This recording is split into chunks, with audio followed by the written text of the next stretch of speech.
அதாவது இயற்கையாக மழை பெய்வது என்பது சராசரியாக வடகிழக்கு பருவமழையில் என்ன அளவு பெய்ய வேண்டுமோ அந்த அளவு பெய்தால் இயற்கையாகவே நீர் வடிகக்கூடிய வடிகால் வசதியெல்லாம் இருக்கிறது.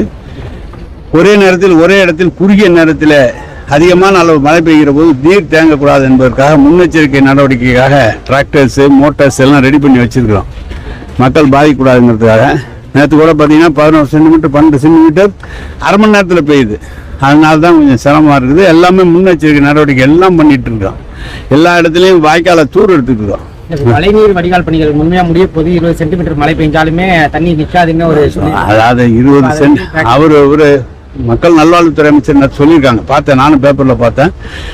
20 சென்டிமீட்டருங்கிறது 4 மணி நேரம் 5 மணி நேரத்தில் ரெகுலராக பெஞ்சா 20 சென்டிமீட்டர் போனால் சரியாக இருக்கும். அரை மணி நேரத்தில் போகும்போது தான் கொஞ்சம் தண்ணி தேங்கும். அதுக்காக தான் இந்த மோட்டார் வசதியெல்லாம் பண்ணியிருக்கோம். அதான் விஷயம். அதான் சுத்திகரிப்பு நிலையம் சார்.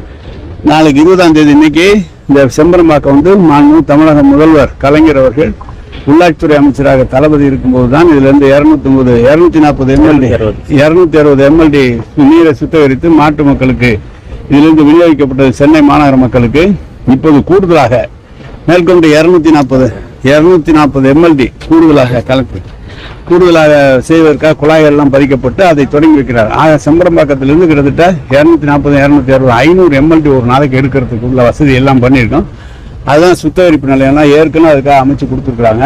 அதை கொடுக்குறது சுத்திகரிக்க ஊர் பகுதியிலும் இப்போ கொடுக்க போகலாம். ஆவடி பூந்தமல்லி மாங்காடு திருமண விசை எல்லா இடத்துக்கும் இந்த பம்ப் கொண்டு வச்சுட்டோம். இனிமேல் நகராட்சி துறை சார்பாக எடுத்து டிஸ்ட்ரிபியூட் பண்றதுக்குள்ள எஸ்டிமேட் போட்டு அந்த வேலை பார்க்கணும். இப்பதான் கொண்டு போய் முனியில வச்சிருக்கிறோம். இனிமேல் தான் அதை வேலை பார்க்கணும். நீங்க எப்போ தொடங்கணும்னா நாளை காலையில எந்தாச்சு பண்ணி யார் எம்எல்ஏ